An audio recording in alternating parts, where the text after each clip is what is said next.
Oral exam.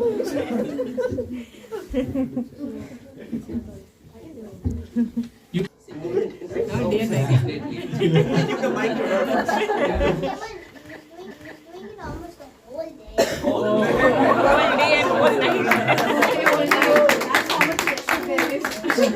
okay, please go.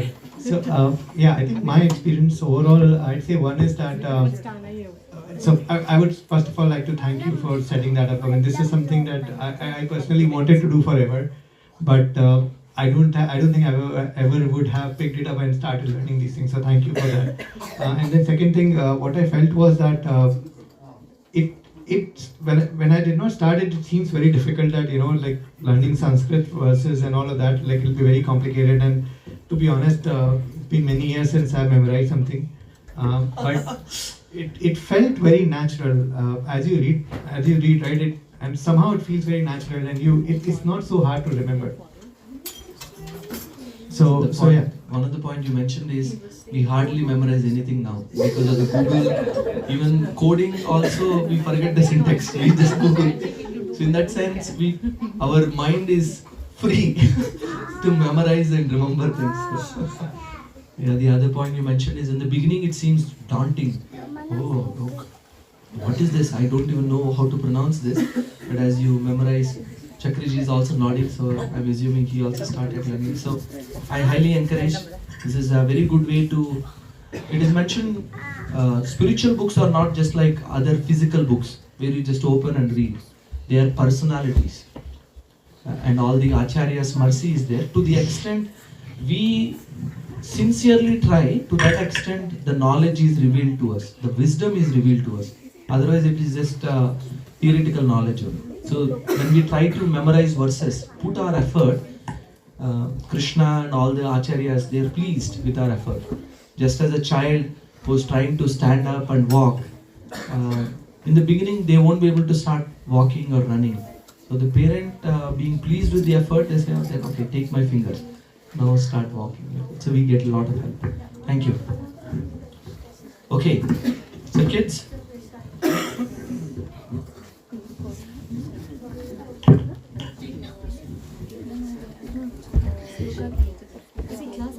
Okay, we'll begin with a small joke.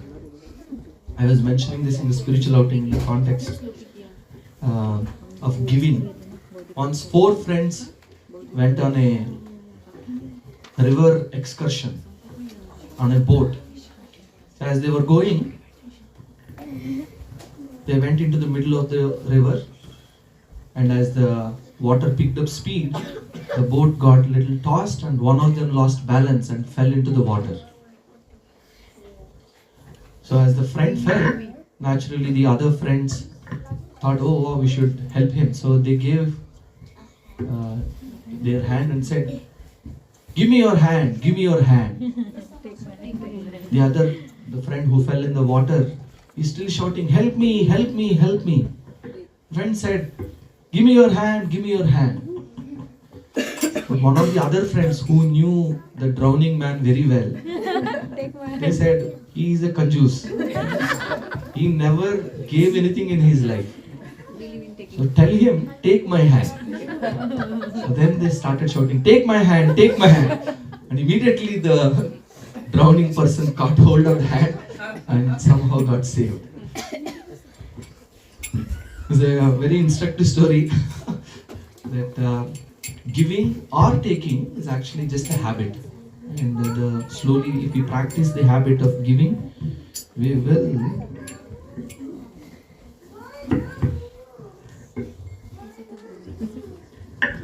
Mike is doing some dance.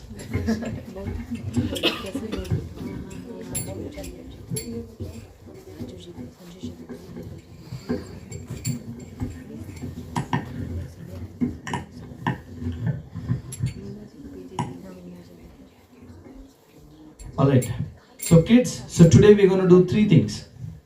What is the first one? Why to give. We're going to discuss why to give. Second one, at length we're going to discuss what to give. Right? It's important we learn what to give, right? Otherwise we may give something wrong, something harmful. And third? How to give. Very nice. So I would like all of you to make notes, and at the end, please help summarize the session at the end. Okay, we'll do a quick exercise. Everyone, try taking in as much breath as possible and hold it. I want to see. Please raise your hand. Please raise your hand now. And once you are done, so once I say ready, set, go, this is what you're going to do. So you're going to breathe in as much as possible and then hold for as long as possible. And then you couldn't hold any longer, then you're going to lower your hand. So we'll declare the winner at the end. So, all right. Ready? 1, 2, 3. Take in.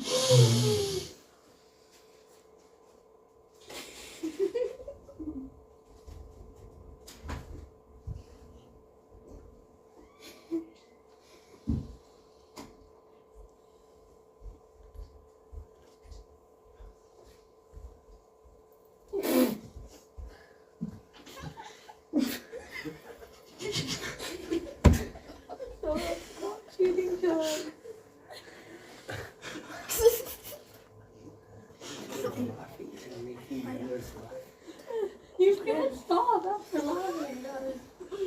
Since we have a time limit for the class, we'll give a round of applause for everyone.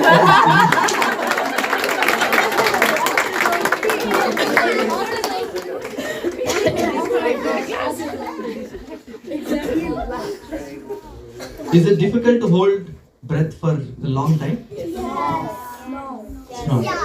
Can we keep on just take the breath in without giving out? Yes. Okay.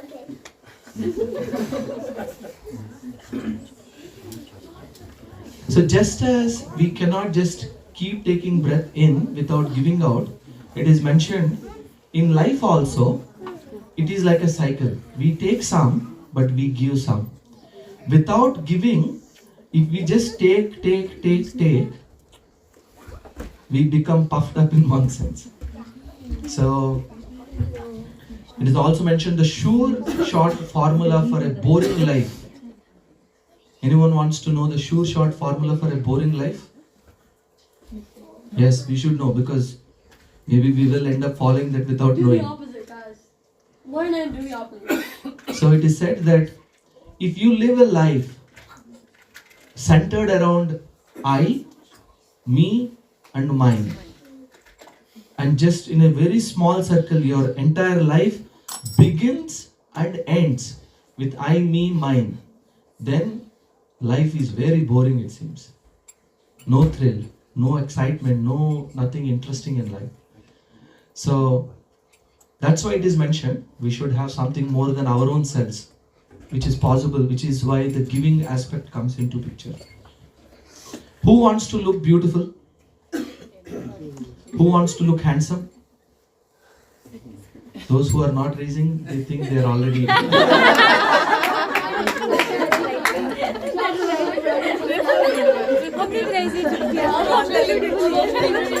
Once one teacher came to a classroom, and on the notice on the blackboard she wrote, "I am beautiful. Which tense is this?" The students shouted, "Past tense, madam."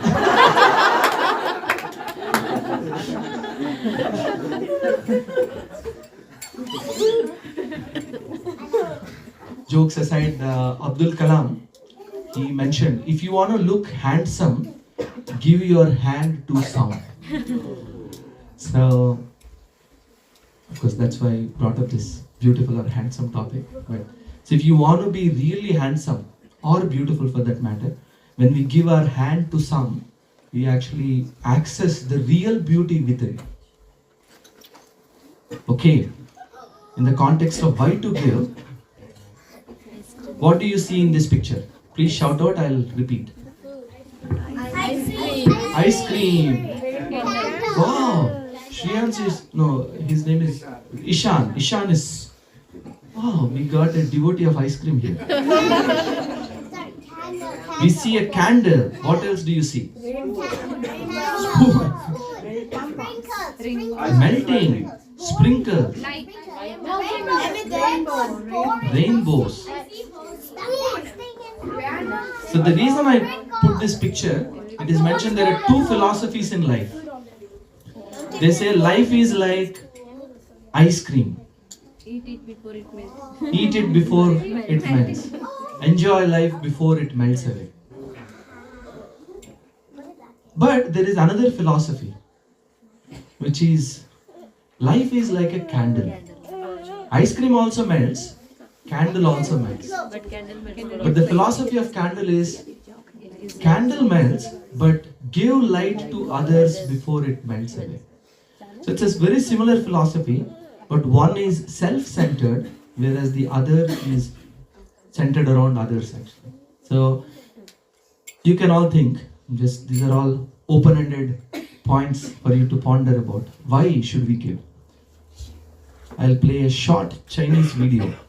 It's an ad. Hopefully we have subtitles. You be quiet. Chinese breakfast. आज हम लोग आज मुझे सब लोग हाँ मुझे आपके सांस आती लेकिन आज मुझे बहुत ही I don't know whether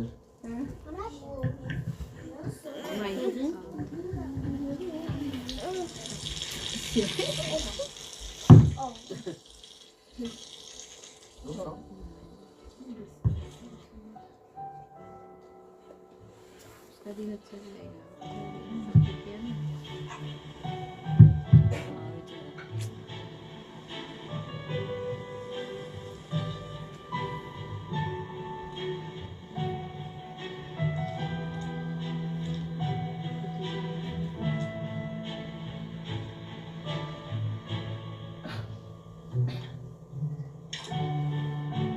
เขาจะได้อะไร ถ้าเขาทำแบบนี้ทุกวัน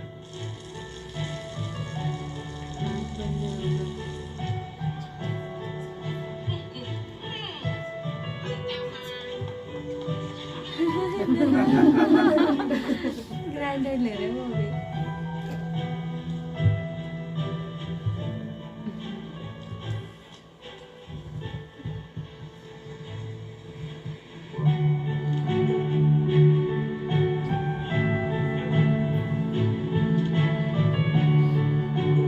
देख रही हो เขาจะไม่ได้อะไรเลย ไม่ได้รวยขึ้น ไม่ได้ออกทีวี ไม่มีใครรู้จัก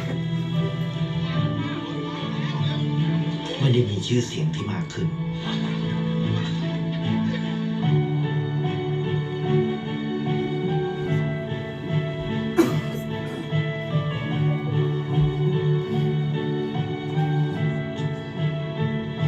शायद वो लड़के नहीं है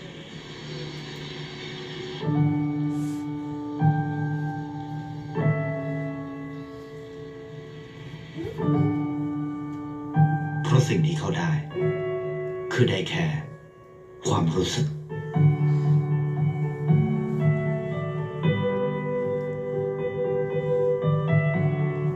ได้เห็นความสุข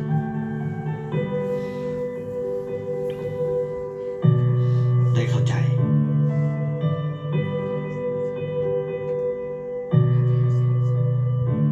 ได้ความรัก ได้ในสิ่งที่เงินซื้อไม่ได้ ได้โลกที่สวยงามกว่าเดิม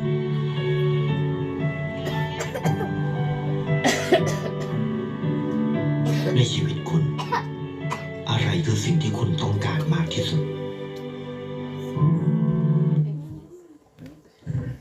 Hare Krishna.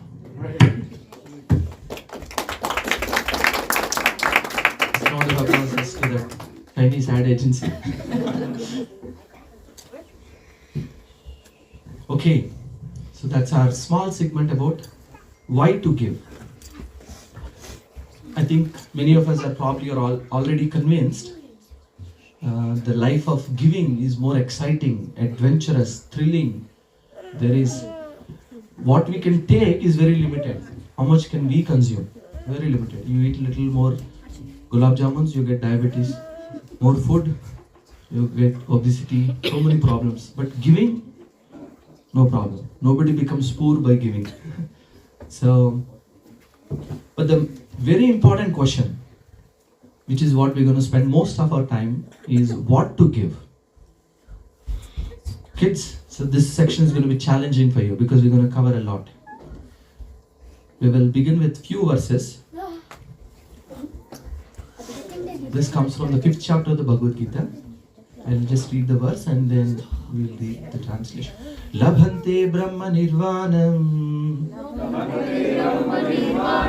Vishaya Kshina Kalmashaha Chinna Dvaita Yatamana Sarva Bhuta Hiterata. Second mic, someone can read the translation.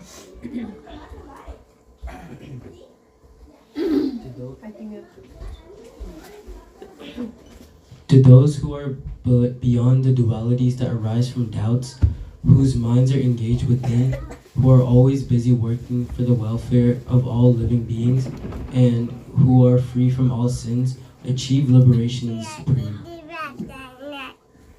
Only a person who's fully in Krishna consciousness can be said to be engaged in the welfare work of all living entities.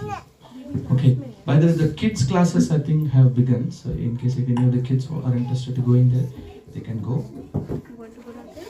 Thank you, Satya. So we just highlighted a couple of points for us to focus on. So in the context of what to give, this verse says, those who are always busy in working for the welfare of all living beings and who are also free from all sins, they have also pure life, those people, they are eligible for getting out of this world. Hare Krishna.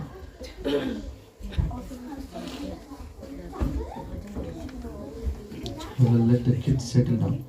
Prabhupada makes a very interesting and a very, very powerful statement that we all have to explore. Prabhupada says, please listen to this very carefully. Only a person, please underline the word only.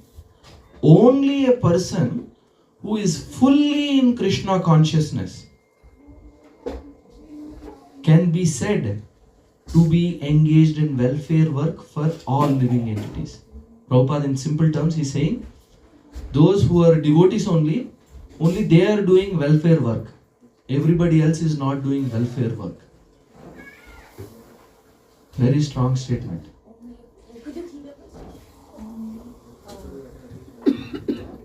Notes? So it requires some explanation, isn't it? There's so many people who are doing so much service, so many organizations. But now this is a very powerful statement. We will see why. Maybe in another 20 minutes, hopefully we will give you an answer why that is so.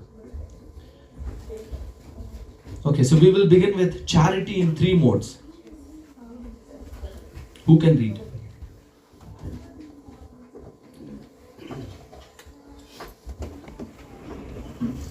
Giving the wrong thing to wrong person in wrong place at wrong time. Example, sharing liquor. What mode do you think this is in? Charity in what mode? Who knows 3 modes? Tamas, Rajas, Sattva. So what guna this might be? Tamas, giving the wrong thing to wrong person, somebody who is not qualified apparently. Even in receiving there is qualification apparently. And in wrong place, wrong time, place, circumstances. Example, sharing liquor. So some people think, okay, they want liquor, I am giving liquor, that is charity, no? Okay. Giving the right thing to right person in right place at right time with right motive. Example, feeding the poor, social service, etc. What do you think this is? Rajas or Sattva? Sattva. Sattva, very nice, yes. Because, and see, you will see the difference between the second and the third. Please read the third also. Giving the right thing to right person in right place at right time with wrong motive. Anadon for name and fame. So, Rajas, it is mentioned, you are giving to the right person, right thing, right place, right time, everything is good only. Only internally the motive is wrong. You are thinking, my name they should put on the charts. They should announce my name. So, as long as we are doing anything with the expectation of name and fame, it is mentioned, it falls under Rajas. Only when the motive is right. My only motive is to help them. I don't care about my name being announced, nothing like that. So then we are in Sattvagun. But there is a problem. Even with all these three, we were discussing that Sattvagun also is binding. So in Sattvagun we do charity. We still have to come back to enjoy the fruits that we have given. If you remember in the karma session, you give glass of water to somebody who is thirsty, then you will take birth in a place which is flooded with water. So you will still have to take birth. So even though all these different chains, these are all binding. So we don't want to be bound up. So beyond this is what is called transcendental charity. You can leave the mic on maybe, or maybe I'll just speak. A charity by which we give Krishna to others. Not just some temporary arrangement, but a permanent solution. Transcendental charity means to give in such a way that somehow or the other person gets Krishna. We put a small funny video. Let's see if it plays.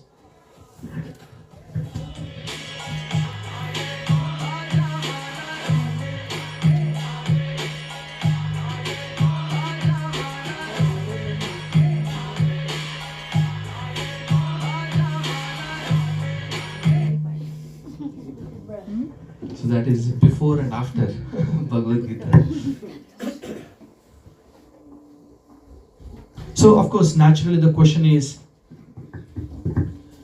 why spend so much money on religious rituals, building big temples, or even book distribution, Bhagavad Gita, when there are beggars sitting outside temples and there are so many places who don't have sufficient money or sufficient basic needs? Would God not be disappointed or displeased if we serve Him and ignore all of them? Or the other way to say is, would He be happy if we served the needy and the poor? Some of you remember we discussed this few months ago. So sometimes when I went for my brother's marriage, I was of course naturally inviting everyone. As people are coming in for the marriage, I was there in the front. I was talking to people. One of my relative he's in a very good social position. He's, I think, SI, soon to be DSP, very good political, financial. Many people reach to him for help naturally because he's police. So many years ago, 10 years ago or so, he was reading Bhagavad Gita verses. He was also memorizing. So I remember I was asking him, how is your reading of the Bhagavad Gita going on? He said, nice. And then he said something that surprised me. So he said, but I am not like you. But I do something more practical. I don't give up the word. I do something more practical, he said. He is my elder cousin brother. So I didn't argue with him. That's a lesson, how we shouldn't preach to our near and dear ones. We should let somebody else do that. So I just tolerated. I said, okay, if Krishna presents us an opportunity, I thought I'll give him this presentation. But so many people actually ask this question.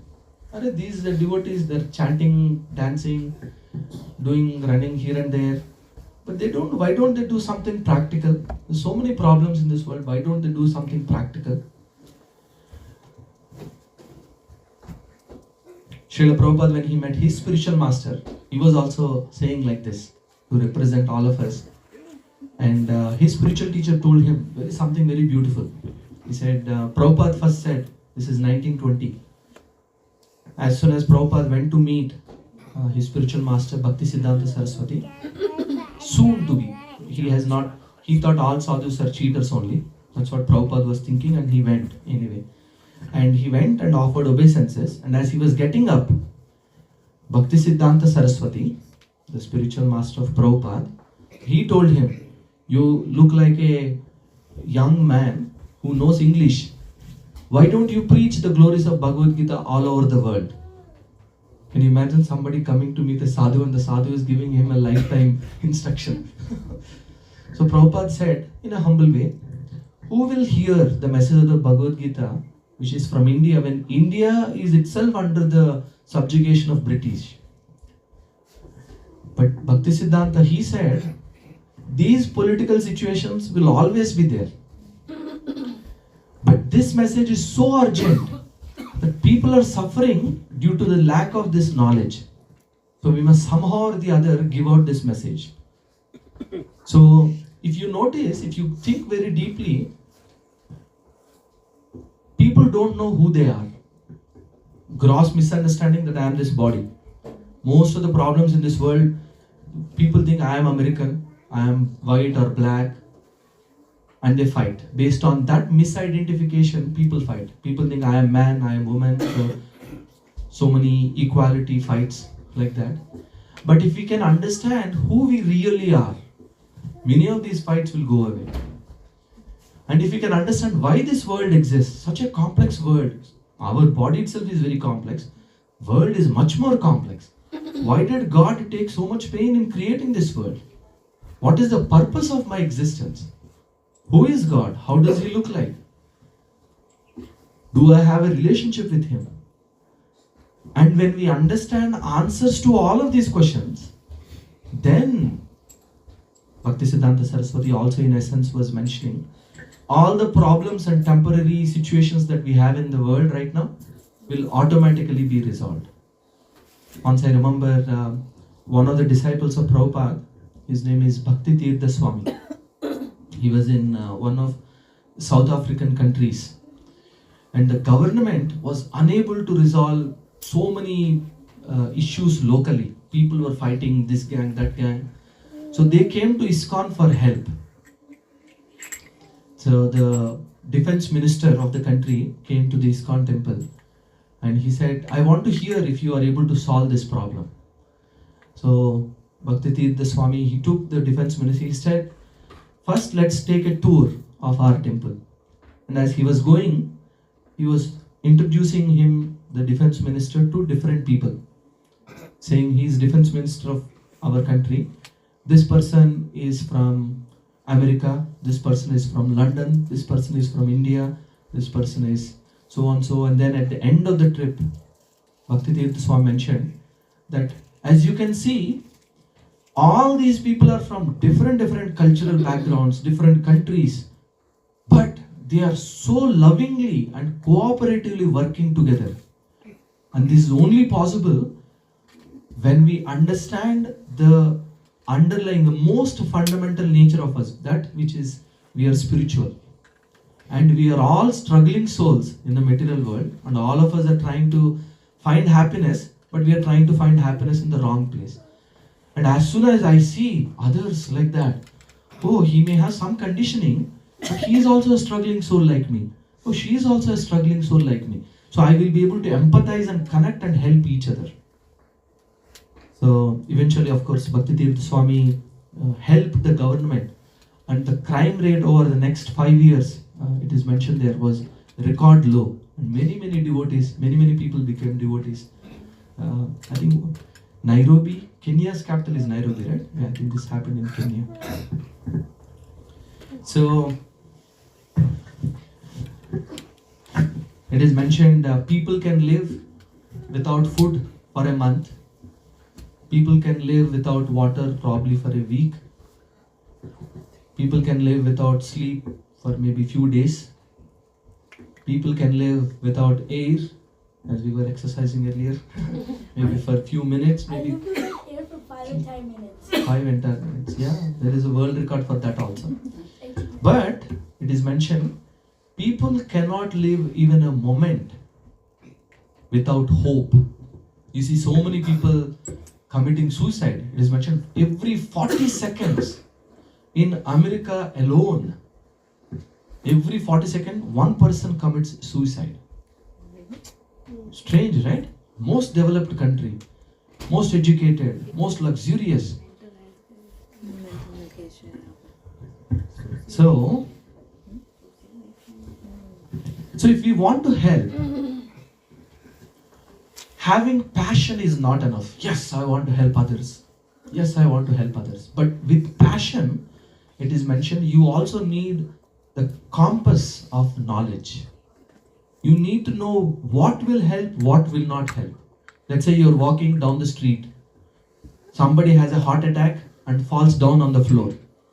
You never got trained on CPR. You don't know how to save someone. And then you thought, okay, let me help.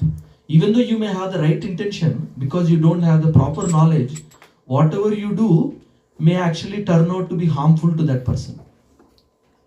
So that's why having passion is not enough. In addition to the passion, it is mentioned, we need the compass of the knowledge as well. Who they are, what help do they need, why are they suffering in the first place, and what is the permanent solution. So once one patient went to a doctor. So the patient said, "Doctor, I am feeling so itchy.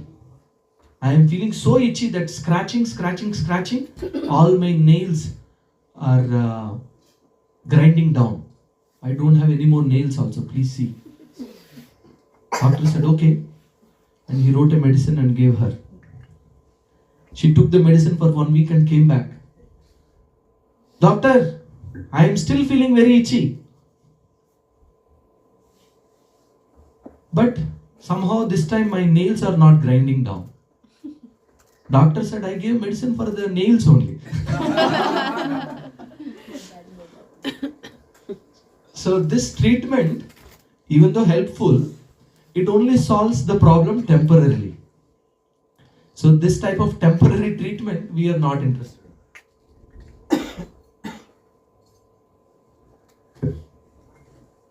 Okay, we will read few. Arush, can you please read? It looks like you don't have any timers set at the moment.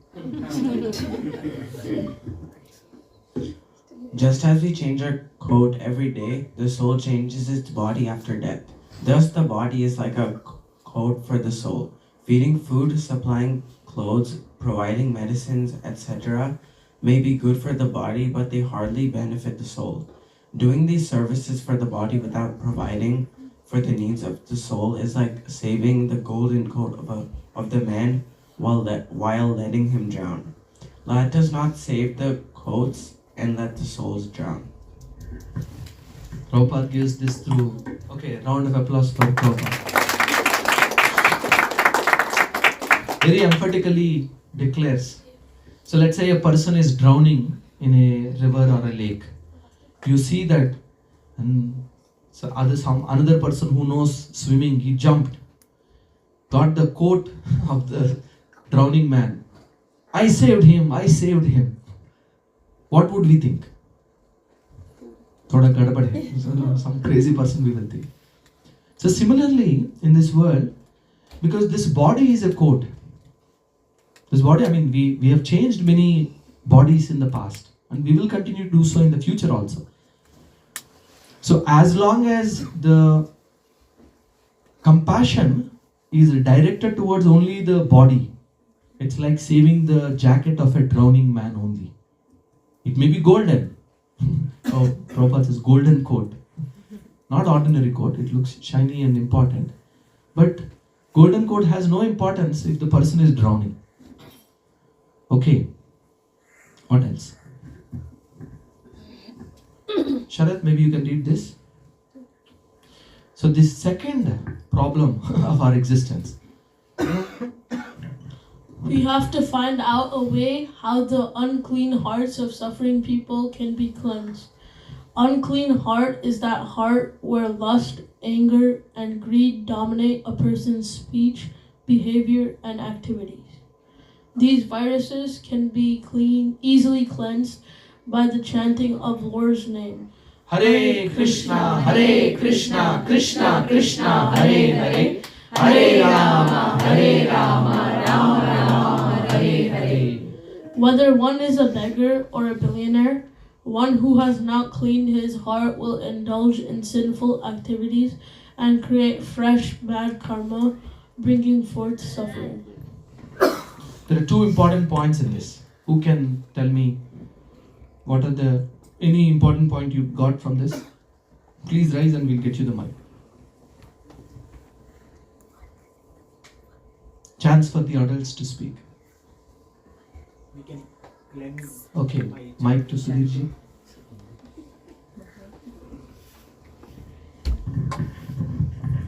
We can clean all the viruses which we acquired by chanting. Very beautiful, thank you. What are the viruses that are mentioned? Right? These viruses, unfortunately, however hard we try, even though we hate these viruses, they make us do things that we don't like, and they keep increasing. They keep coming back and they keep increasing actually if we don't take any action.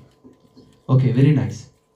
And then the last point, towards the end, there is one more point about, let's say I give food to someone, I give some temporary solution to someone. Would that be beneficial? The last sentence says something in connection. What is that?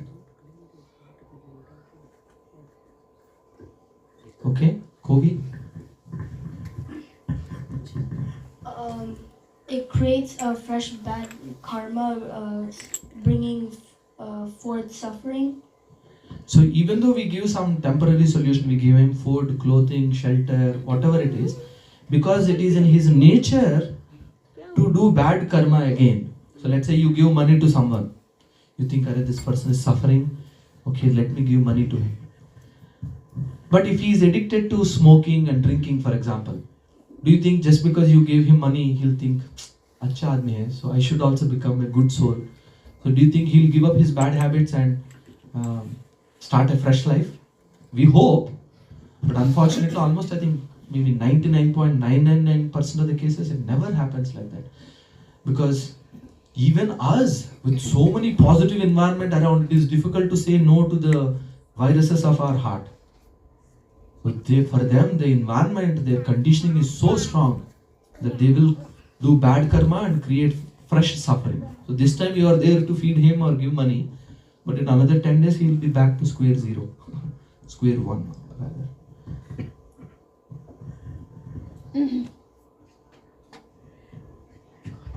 Okay, who can read? Satya, maybe you can read. On the other hand, one who visits the Lord's temples, takes darshan of the Lord, bows down to the Lord, circumambulates the Lord, worships the Lord by arti, offers prayers to him, repents for his sins, hears sermons from saintly persons, eats prasadam offered to the Lord, drinks charamantra of Lord, chants Hare Krishna, gets his doubts about life goals by inquiry. Such a person easily can cleanse his heart and refine his life from an animal to human to being divine. Thus the soul gets a chance in this life to return back to Godhead. Okay, please shout out some of the points you learned from this.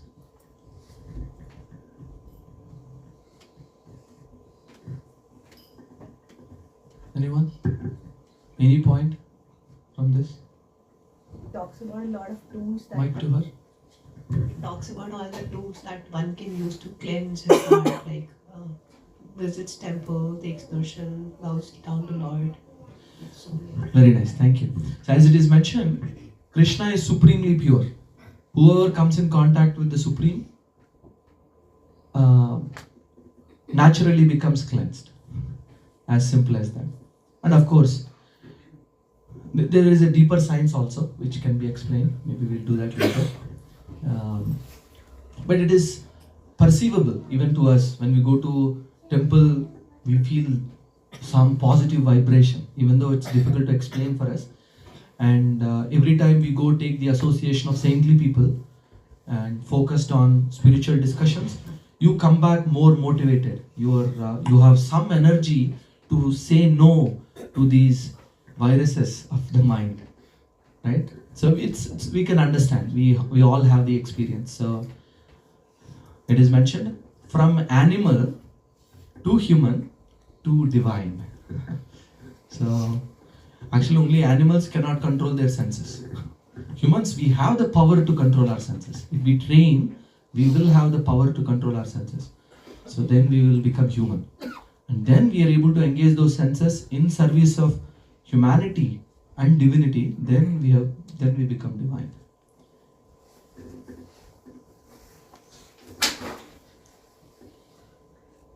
Okay.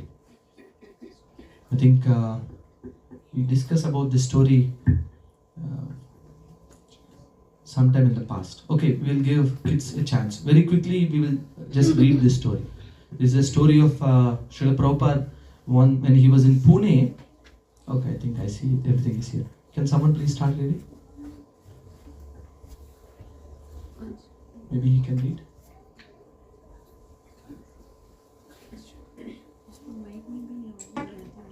Given below is a true story that illustrates what is the topmost service that one can render to society if one is interested in benefiting others. Once, Srila Prabhupada visited the house of a wealthy businessman, Mr. Malhotra, during his Pune trip. While having dinner, the businessman asked Srila Prabhupada a question.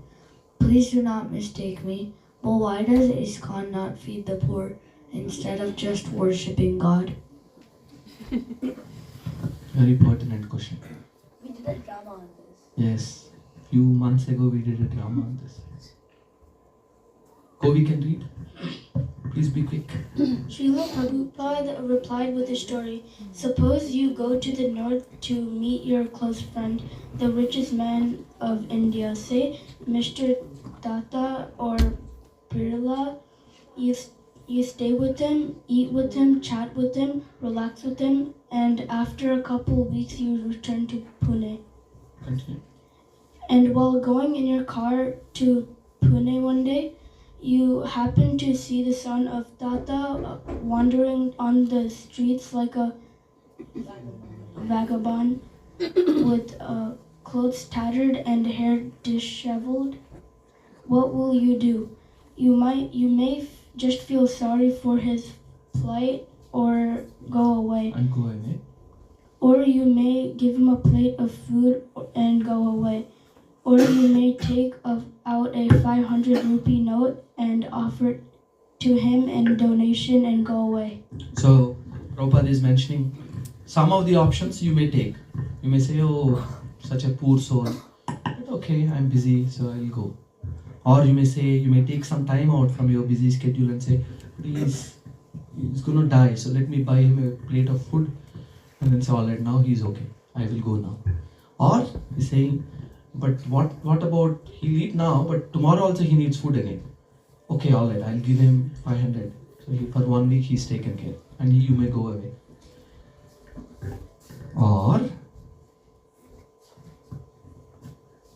Or you may take him by your hand, put him in your car and take him home. You may let him take rest, get him bathed, and offer him food. When he comes back to the normalcy, you sit with him and tell him about the glories of his father, Tata. Then he may reveal the misunderstanding and fight he had with his father and left home. By suitably explaining to him, if you clarify his misconceptions, then he will again appreciate the love of his father and will want to return back to his father. And then all you will need to do is call his father, Mr. Tata, your son is safe here with me. Please come and pick him up. And soon there was a joyous reunion with his son and father. And this way, Tata's son goes back to Tata and lives happily ever after. Thereafter. Very beautiful analogy Prabhupada gave. That it says, you may bring him to his home. And by that he is telling, we bring the lost souls to the ISKCON temple. And you may feed him. And we feed prasadam. You may give them a nice place where they will feel peaceful, where they can take rest. And when they come to normalcy, then you explain them. Then you give them the philosophy, who they are, what is their relationship with God, what is their supreme position, and where they are right now. In tattered, disheveled clothes, begging for food, no happiness. So when we explain that the soul, Sundaranand Prabhu mentions this very beautifully, I like it. He says, all of us, especially in the Bay Area, what we look for is peace. If we find few moments of undisturbed, no disturbances, then we feel, oh, life is good. Kids are all sleeping, office, no issues, physical health, no problems. Mentally, your mind is also cooperating, it is peaceful, satisfied, it's not demanding, I want this. Then you feel, it's so nice. And then as you're thinking, so nice. Mama! Or Papa. Then, Siddhartha Prabhu was mentioning that, but the soul, it is longing for bliss. Not just peace, but it's not looking for absence of pain, but it is looking for bliss. Unfortunately, we don't have much experience of that. So we can explain all of this to the soul saying, okay, hey, you were originally meant to be something much bigger, but you somehow or the other are here. And we clarify their misconception and connect the lost soul with the super soul or the Supreme Father. And there is a joyous reunion. Okay, Mr. Shriya, there is another reunion going on. Please read the next one. Srila Prabhupada then explained the meaning of the story. Similarly, every living being is the son of Lord Krishna, who is a supremely wealthy person, being the husband of the goddess of fortune Lakshmi Devi. But now, because of his rebellious nature, he has left his supreme father and come to this world to enjoy separate from him. Such a living being is now wandering in this world like a penniless beggar, suffering in innumerable ways. Giving food, clothing, shelter, or even job does not free him from sinful propensity or greed. He therefore continues to suffer in the material world. On the other hand, if one explains to the suffering living entity the glory of his eternal Father, Krishna, and teaches him the glory of his eternal Father, Krishna, and teaches him to chant the holy names, the Hare Krishna Mahamantra, then by that devotional service, he has become purified and returns back home, back to Godhead, to live happily forever with his eternal Father, Lord Sri Krishna. And then? Now Srila Prabhupada asked his host, Mr. Malhotra, you tell me, what is the greatest service? To give food, clothing, medicine, or etc.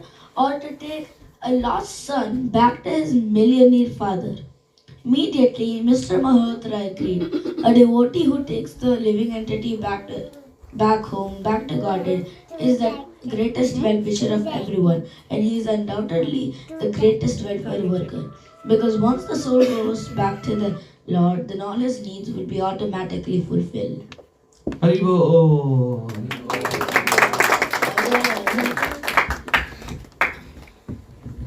Even to this date, this Bahri Malhotra ji, He wears a Krishna dollar on his neck. And he visits the ISKCON Pune temple and gives a lot of financial support also. But he says, meeting with this sadhu, Srila Prabhupada, was the turning point in his life, he mentions. Because his perspective, he got the compass of knowledge. He had the passion to serve others, but he didn't have the proper compass of knowledge to know which direction to use that passion. Now he knew where to put that energy. So in the interest of time, I'm going to skip the verses and I'm just going to read the translation. Very beautiful verses. And this probably is the essential point to take away from these sessions. So I hope it makes sense so far that giving temporary things only solves temporary problems, which of course are needed. It's not that devotees are not that no prasadam for you, only Bhagavad Gita class. It's not like that. But only feeding food and thinking job is done is not also good. It only temporarily solves the problem. So in the Bhagavad Gita, in the 18th chapter at the end, Krishna tells these beautiful verses. It's a series of verses. Krishna says, he is very dear to me. One who controls his senses, does this, is very dear to me, like that. And then at the end he says this. For one who explains this supreme secret to the devotees, pure devotional service is guaranteed. And at the end, he will come back to me. So Krishna is first of all giving a guarantee, a blank check. Whoever helps, whoever explains this knowledge to others, we may not be qualified, we may ourselves be meager in our attempts, our sadhana may not be so strong, we ourselves may not be able to control our senses. But because we understand this and feel in compassion for the other suffering entities, we say, all right, let me share the message of the Bhagavad Gita. And Krishna continues, he says, there is no servant in this world more dear to me than he, nor will there ever be one more dear. Krishna is very clearly telling, dearest devotee, even within those who worships, deity worship for example, is very dear to Krishna. Those who cooks bhoga, he is also very dear to Krishna. But he is very clearly telling here that those who with compassion in their heart are trying to bring other living entities closer to God, they are most dear. So few more verses from few other places. So Sri Chaitanya Mahaprabhu in Chaitanya Charitamrita is a biography of Sri Chaitanya Mahaprabhu. There it is recorded, Bharata bhumite hoile manushya janmaya janma sardha kari karo paropakar. He says, he specifically gave job description for all Indians. Said, one who has taken birth as a human being in India should make his life successful and work for the benefit of all other living entities. Specific instruction, because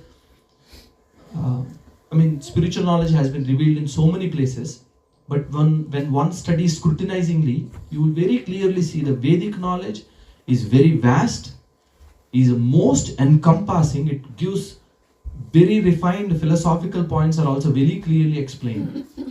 In other philosophies, very God as a light is described, or God as a form is explained, but how does he look, how many hands does he have, what does he do, many of those details are not there.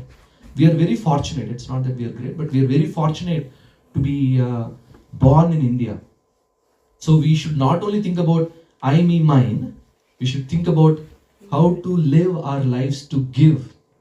But we should not only think about just giving money, some food, some inspiration, some technology, but Chaitanya Mahaprabhu is saying that we should give Krishna to others. So that should be the goal of our life. Not only that I should be purified, that's an intermediate goal, but let me try giving. It's not that Krishna is with me. So let me try giving Krishna to others as well. Okay. So in this context, ISKCON has many projects. One of the goals of ISKCON, we have distributed more than 500 million Bhagavad Gitas so far. in the entire world. 500 billion Bhagavad Gitas. So the most... Some mishap in the back, that's okay. So for this year, the goal of distributing 4.2 million Bhagavad Gitas. So that's the goal. It's not that spiritualists don't have any goals. Actually, spiritualists have even more focused goals. But our goals are not for our selfish enjoyment. So this year I must go to Bahamas, I should buy a car, I should renovate my house, I should change job. I'm going to, these things, if they help us advance spiritually, we must do them.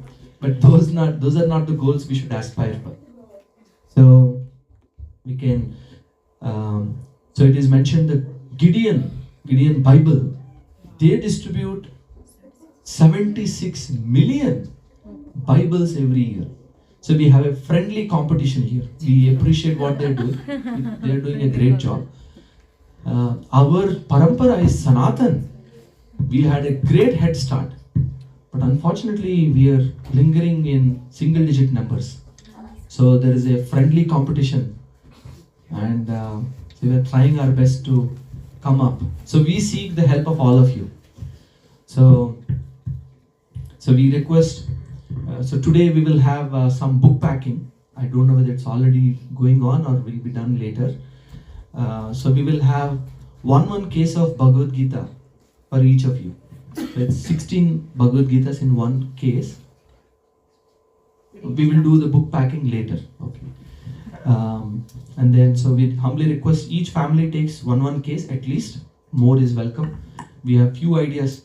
Because this is holiday season of giving. I'm sure all of you already got a lot of gifts for so many other groups that you are part of, which is good. We are part of a social thing, so we have to follow the social norms. So it's all right. Along with that Amazon gift card or the toy that you are giving, please also give the Bhagavad Gita if possible. You don't have to say much.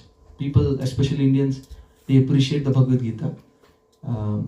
We will speak little more about, if you want to speak, what can you say? We will talk about that later. But we humbly request all of you to kindly help. So many people are suffering. Everyone is trying to be happy, but drinking poison in the process. Unfortunate, so unfortunate. So please kindly help relieve their cycle of birth and death. Once they get Bhagavad Gita, someone was asking, but what if they get the Bhagavad Gita? Many people don't understand the Bhagavad Gita. I was telling them that I'm sure every one of us got Bhagavad Gita sometime in the past. And we tried reading. We couldn't understand, kept it on the side. And every time we saw that Bhagavad Gita, when will I read? That feeling increases and comes to a crescendo. And drum roll, and then you see a Bhagavad Gita post, Bhagavad Gita class nearby. I'm like, okay, let me register now. Then you come here. So it's all part of the process. There are some souls who are more sincere, who are able to read by themselves. So recently we received one letter from, so ISKCON distributes Bhagavad Gitas in all different places, in hospitals, in jails also. So we received a letter from a jail. So somebody did some mistake and so then he started reading Bhagavad Gita and he wrote a letter. Said, now I understand what all grave mistakes I made. Now I understand I was killing my brothers and sisters, not knowing that they are also souls like me. So I'm very grateful to whoever put this Bhagavad Gita in the... So once, funny joke, someone was trying to distribute Bhagavad Gita in Mumbai, I think. And so they gave the person Bhagavad Gita. So the person said, how much? In US, of course, we give the Bhagavad Gita and we ask whatever donation people like to give. Sometimes people give $1, $10, sometimes 20, 100. Sometimes people say, I don't have any money. So it's okay. If they are able to give Krishna some space in their house, some time in their life, we are happy. So in India, so that person said, suggested donation is 80 rupees, $1 for us. But so the person said, Krishna spoke Bhagavad Gita for free to Arjuna. Why are you guys charging money? The devotees, they are very intelligent. He said, where did Krishna speak Bhagavad Gita? Kurukshetra.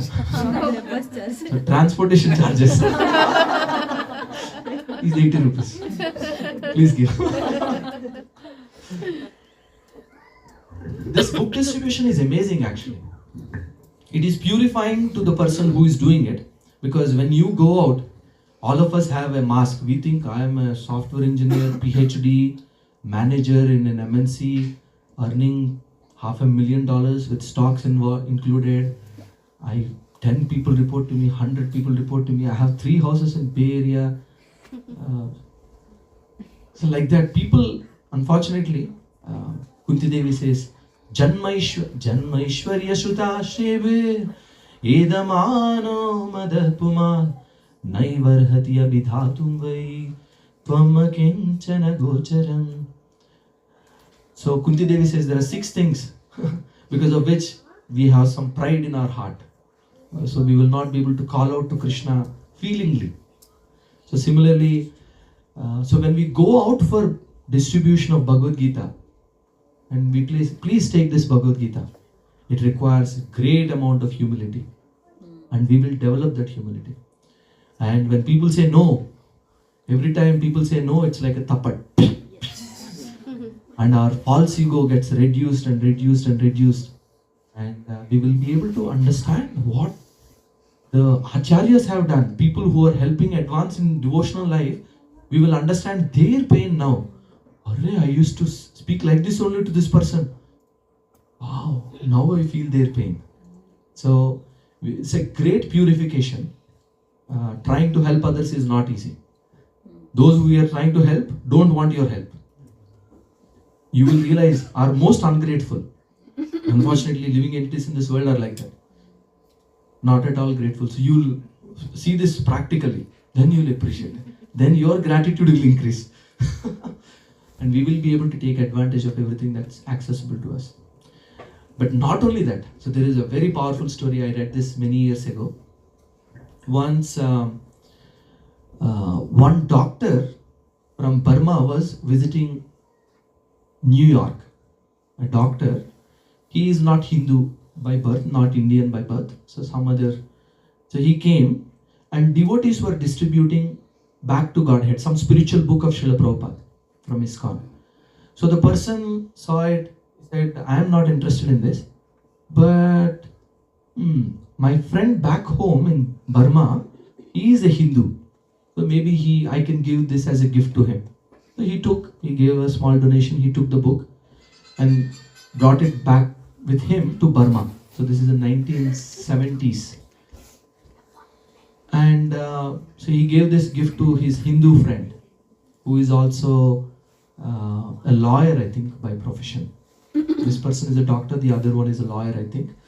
So that person is also not interested in spirituality. So he kept that book in his office room somewhere. And his son, I think his name is Srinivas, I think. So during summer vacation, he wanted to learn English. So he came to his father's office and he was looking for some English books. And he found this, we'll say Bhagavad Gita because that's easy for us to understand. So he took this Bhagavad Gita, he started reading and he thought, wow, very high English. Okay, I will read this book as a practice exercise for my English. And then he started reading.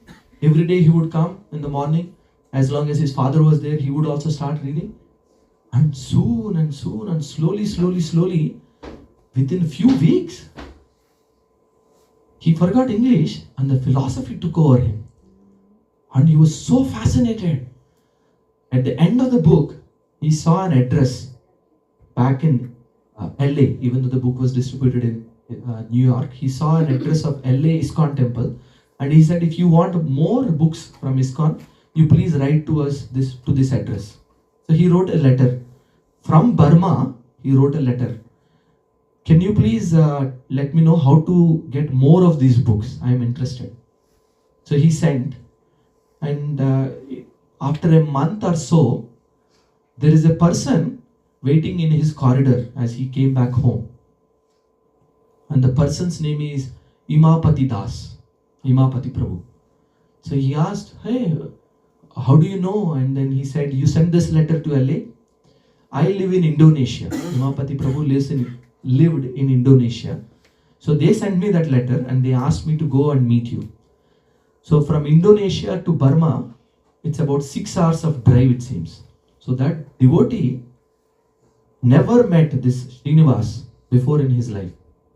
Don't know what his intentions are. So he drove 6 hours. He got all Srila Prabhupada books and came to meet this new devotee.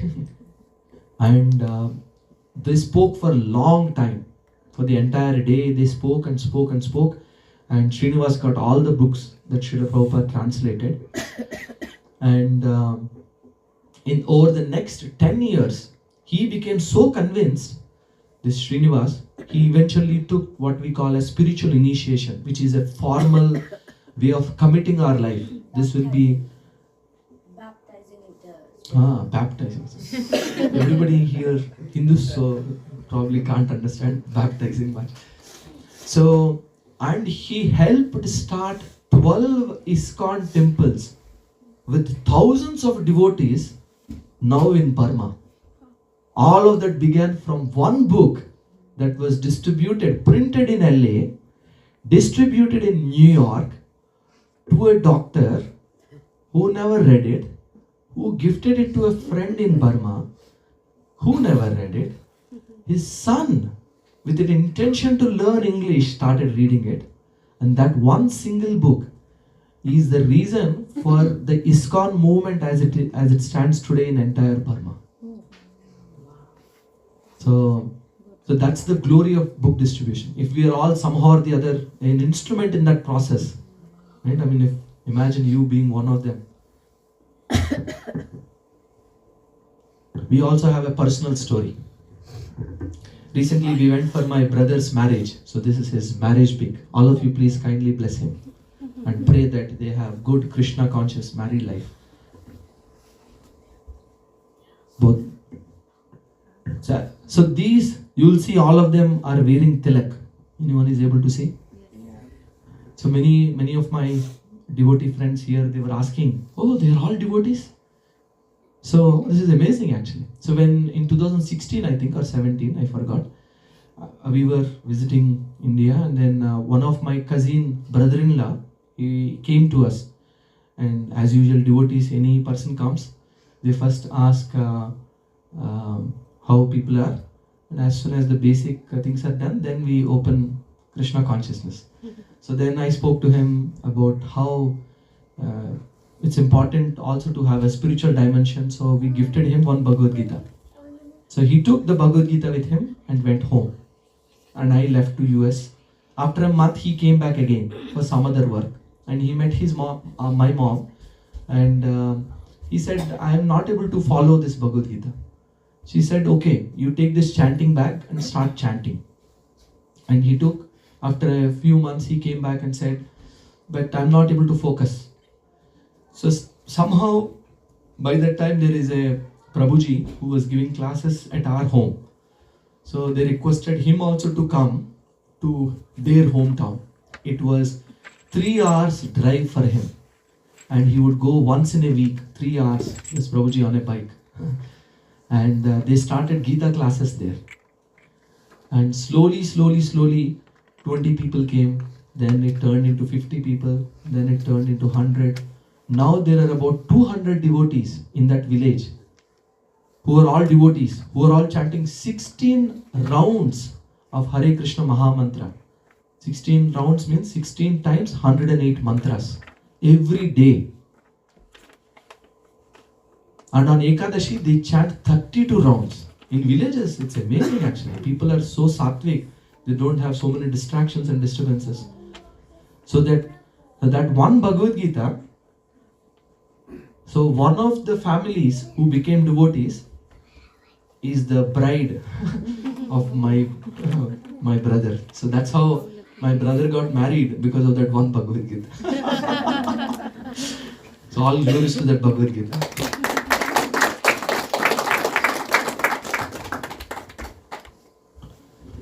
Not only that, Bhagavad Gita actually is, you may not be able to see it, we will probably share this as a PDF in the group. For every problem in life, for example, if you feel anger, there are few set of verses that you can read that will help you. If you are feeling depressed, what can you read? If you are feeling greedy, if you want to practice forgiveness, if you are demotivated, what verses can you read? If you have uncontrolled mind, what verses can you read? If you are feeling lusty, forgetfulness. So Bhagavad Gita is filled with verses like this. I will share the PDF of this because you are welcome to take the picture also. But does it have links? The PDF has the links. Okay. 3, 2, 1. Can someone take the mic and read this? Who should read Bhagavad Gita?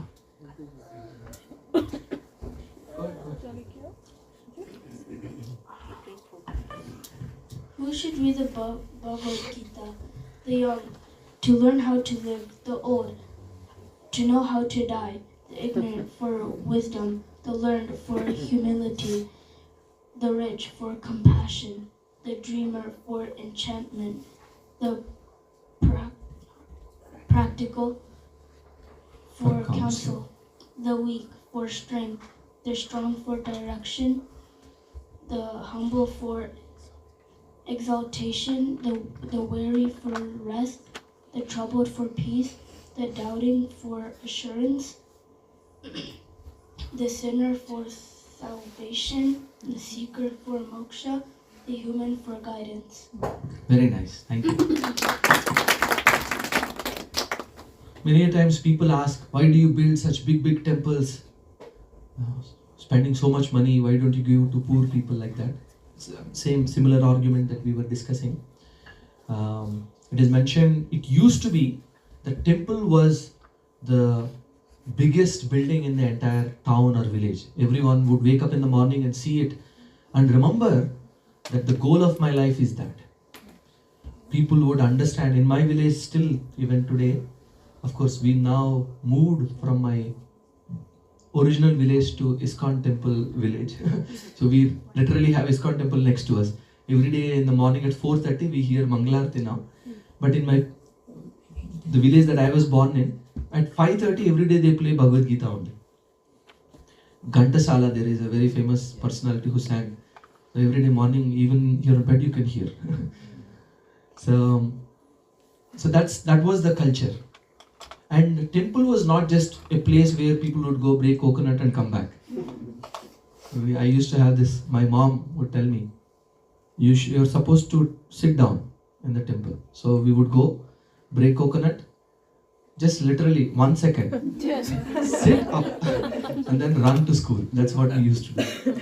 Only later I understood why that tradition, that culture existed was because temples are supposed to be spiritual educational centers where people would go and hear what is the goal of life, how to get there, how to control our senses. But in due course of time that knowledge was lost. Only the ritualistic aspects of those traditions remained. The actual essence was lost in time. So a mandir, a temple, mandir, I've heard one explanation, man ko dheer karne ke liye. So our mind is so disturbed. So to pacify the mind, the mandir is helpful. Okay, so we will all stand up once. I think I have few more slides, but I'll just maybe very quickly complete them. But before that, we will all stand up.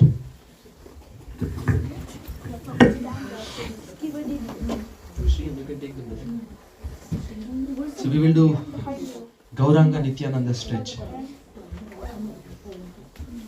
Okay, I think all of you know this drill. Please raise your hand, stand on your toes, stretch, and try reaching to the ceiling.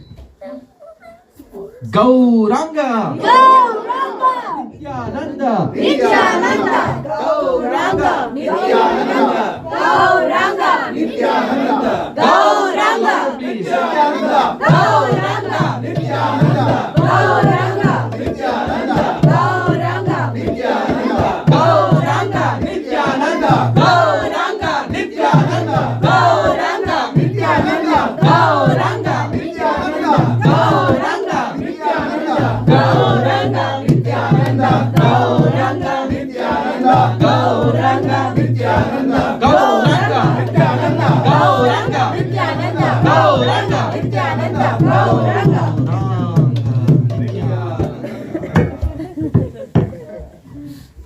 Gauranga wins.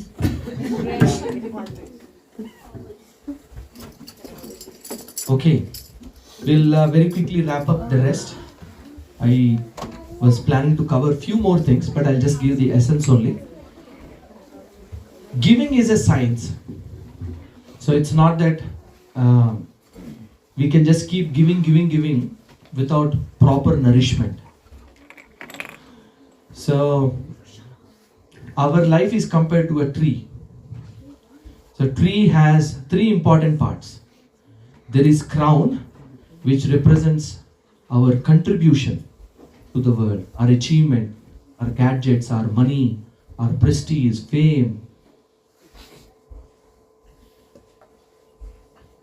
The trunk represents our physical and emotional well-being, which needs cultivation. It's not default. And then the roots, very interestingly, represents our spiritual connection with the Supreme. The deeper the roots are, the stronger it is. And the storms and the hurricanes of our life cannot easily uproot the tree. But the shallow the roots, if the roots are not very deep, the tree may look very healthy. Very big crown. He's very wealthy, very nice. He has good family also. But one crisis in life, someone near and dear one pass away, the entire tree gets shaken. One small hurricane, entire tree gets shaken away. And it may even be uprooted. Many people have lost their lives because they didn't have strong roots. So the roots represent our connection, our inner development with our own selves, who we really are. I mean, not just my body, but who am I really, the spirit soul. Having an experience of me as a spirit and who God is, and having connection with them and connection with other devotees also. So my spiritual master, he usually, when he's speaking to Western audience, I have noticed him, he tells this story many times. The redwood trees, which are very popular among this region, very interestingly, they grow very tall and they live for thousands of years. The oldest known tree in California, I think, is the redwood tree. Sequoia National Park? Yes. Yeah. And I'm saying, yeah, many people, everyone is knowledgeable about this. But interestingly, the redwood trees don't grow their roots too deep actually. It's very interesting. But somehow they survive, right? Earthquakes, so many things that happen in California. My spiritual master, he says, that's because they have a wonderful networking system. The roots of this tree are connected to the roots of the next tree. And because they are very strongly connected with each other, no one tree is easily uprooted. And he mentions, similarly in spiritual life, if we have strong connections among ourselves, then some problems will come in life, that's guaranteed. And many a times those problems are beneficial for us actually. But if we have very strong association of others, then we will be protected. Even though our roots currently may not be very deep, if we have strong connection with other like-minded spiritual people, then we will be protected. We know, okay, I currently have this bothering thing in my life. I can reach out to one of my friends who probably will be able to guide me, or at least able to console me. If not able to guide me, at least they can support us and support and guide. So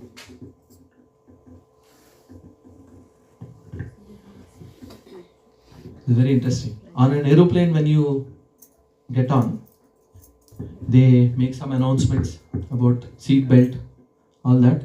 They say in case of emergency, the oxygen masks will drop. Please secure for yours first before helping others, they say.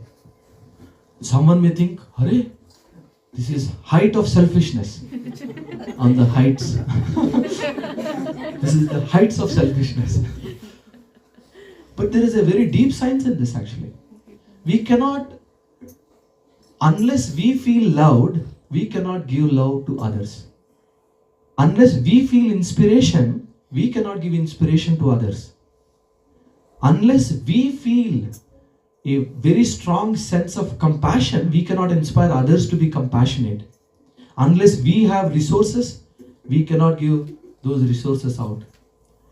So it's very important we spend quality time cultivating our own roots first. And then we should also spend time, it's not just, okay, I'm currently cultivating roots, please come after 10 years. It's not like that. It is mentioned there are 12 steps in giving up smoking. It's very interesting. You do all those 11 steps, but don't do the 12th step, you will go back to smoking, it seems. I know none of you smoke, but I wanted to use that example. Similarly, in spiritual life also it's like that. The 12th step in smoking, quitting smoking, not smoking, but quitting smoking, is that you should not only give up, but you should help someone else give up smoking. Only then you will be able to give up smoking, it seems. You have to help someone else give up smoking. When I heard this, I thought, wow, this is our philosophy only. Please come, I thought. Even though, of course. So in Krishna consciousness also, you will notice only when we help others, our own faith in the process of spirituality becomes firm. So we should certainly do our sadhana, our own nurturing and connecting with our roots. But more importantly, we should also contribute to the society. It's not like I'll do this first and 5 years or 100 years later I will do. So it's both of them are going hand in hand. So very quickly, so few things that help you keep your sadhana strong. If you are not already part of the Saturday classes WhatsApp group, we will be sharing more inspirational messages from now on regularly. So please join. You can scan the QR code and join if you are not already part. Please don't let only your spouse have all the fun. They used to have this advertisement. Why should only boys have all the fun? Pep, I think. Nobody knows? Scooty, Scooty Pep.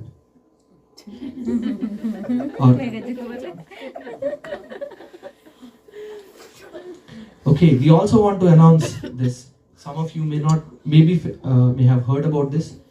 But we have a chanting and reading call every day in the morning. This is for Prabhus. We have one more picture coming up for Matajis.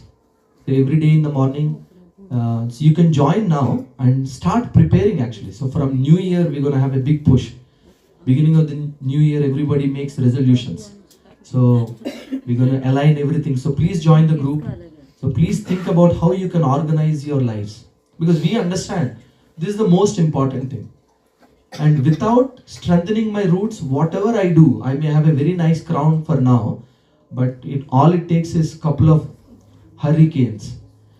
Hurricanes, the word is Hari's cane.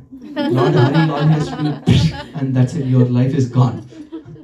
Your tree is uprooted. So I highly recommend and request and beg each of you, because if you are the best version of yourself, only then can you help others. And the world very, very dearly needs people who are selfless and can help others. If not for yourself, at least for the betterment of the world. Please bring the best version of yourself out. So please join. If you are not already part of this group, please join. And we have the group for Matajis also. Please join the chanting and reading group. We will have I'll have few volunteers share some realizations on how we started this group last year. In the last 1 year, I am personally amazed at the transformation and the journey of some of these people that we were reading. The questions they used to ask a year ago to the questions they ask now, the reflections they used to give a year ago to now, their lifestyle, their thought process. It's amazing actually how many billions of lifetimes we spent in this material world. Within 1 year to have such a significant change is amazing. And finally, we also have the kids chanting and reading call, where even if the kids are too young, they can just participate in the chanting and drop off. It's a very short call. We will share more details. All of these are in the morning. We are also planning to start evening to facilitate those of you who are not able to join in the morning. So we need volunteers also to drive some of these. So, and then finally, we also encourage, because our home, you come here, maybe are here for 2 hours, but we need to spiritualize our home also. So if possible, you can bring in devotees, invite. So we have at ISKCON temple here, we have something called a free event. This is Kirtan Melos event. So few devotees will come.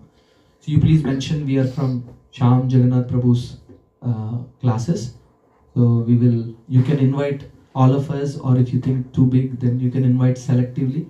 But I highly recommend the people coming to your house doing Kirtan. It purifies the entire atmosphere. There may be so many negative energies lurking around. You may think, okay, I will do like this, and you go sit in your sofa. It feels like a completely different personality only. Half an hour ago, you're jumping up and down Bhagavad Gita. QR code is not working. It says it is disabled. It's disabled? Okay, I'll send the link. So we will.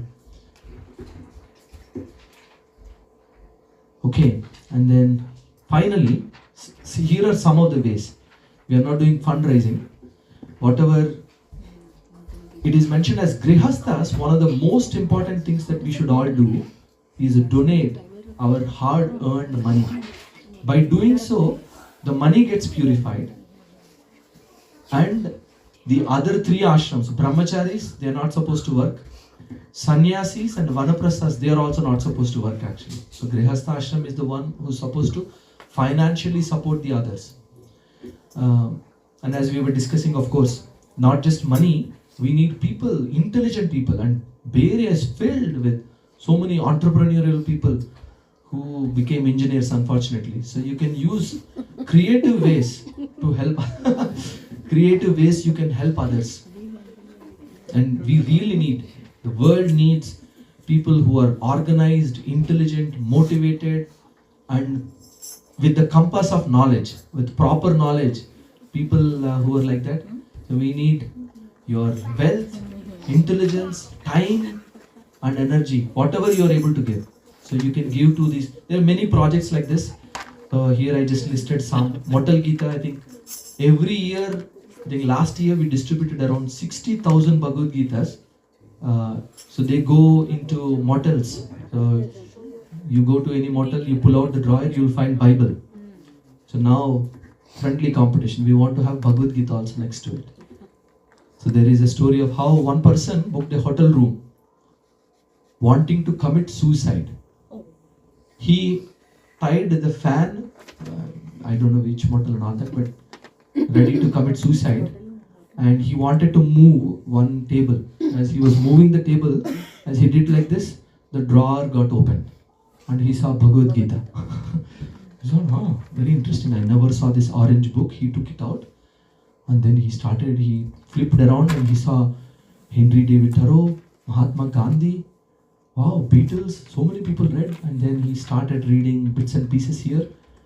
And 1 hour later, he came down running to the receptionist. He said, who gave this book? Where can I find more about these people? And he got the contact and he wrote us an email actually. He said, I was planning to commit suicide. And as I was preparing, I got hold of this book. So many people, you will be flooded actually. Every day you read one story, you will hear so many such stories of people's lives transformed, saved and transformed by the power of spiritual knowledge. So we also have this Gram Vidya Dan. So where you can designate some village that you like or from, and then you can donate some money, and devotees will find some local leaders there and will give Bhagavad Gita, Srimad Bhagavatam and other books and give them some support so that the spiritual knowledge can be disseminated in those villages as well. So you can find more information if you are interested. I'll be happy to share more information on these. You can take a picture and Google search also, so you'll find a lot more information on this. So with that, I will conclude. Thank you very much for patiently listening. Hare Krishna. Okay, we will take 1 minute summary from kids. What did we discuss today? What are the 3 main topics we discussed? Kids? Going through the notes. Okay. We didn't completely take notes, but Whatever you do, please switch on the mic and give it to Anush. Switch on and give it to Anush. What are the 3 topics that we discussed? why donate? Why should we give? Why to give? So in that topic we discussed about how Shastras also recommend that we give. And we ourselves have personal experience. When we give, we naturally become happy. What to give and then how to give. We spent a lot of time discussing what to give. Because as I said, I'm sure most of you are all givers. I'm sure many of you take less than what you give. But most often, you're confused on what to give. So we first started off with Srila Prabhupada's very strong comment, saying that only those who are spreading the spiritual knowledge are the only welfare workers, Srila Prabhupada said. Okay, sorry, I'm not supposed to be. Sorry, yes. Okay, so like in the beginning, we talked about like the 4 friends on the boat, and then one of them fell, and then they wanted to help, so then they kept saying, give me your hand, give me your hand, and then he doesn't listen, but then after that they say, take my hand, and then he immediately grabs it. So the 3 topics we discussed is why to give, what to give, and how to give. Can you mention 5 points from what to give? From why to give or what? What to give. Others are also welcome as you're ready? Yeah. So we discussed the only a person that is fully in Krishna consciousness can, I'll write the rest. Can help others really, can be the real welfare. Everybody agrees? Anyone has some thoughts, comments, concerns on that? I want to hear some thoughts. Okay, who agrees, please raise your hand. To some extent at least. Okay, I'm going to randomly pick one of you and you're going to give me some reason. Please leave your hands raised. Now, I have a very good memory. So, Megha Mataji will share one thought. No, you can share, that's okay. And Sakshi Mataji will share one more thought, and then Mohit Prabhu will conclude. Can we give the mic to Megha Mataji? Why people who give spiritual knowledge, without giving spiritual knowledge, it's not very long-term and beneficial? Yeah, before I speak on that, I just wanted to share, like last week, we had a 3-day leadership immersion in our office. So it was like full 3 days, they were talking about leadership. I think 60-70% of what they were saying, I already attended in Gita classes. So I was kind of correlating, right? Like those leadership skills are already covered in Gita classes. So probably they just took it from Bhagavad Gita or something.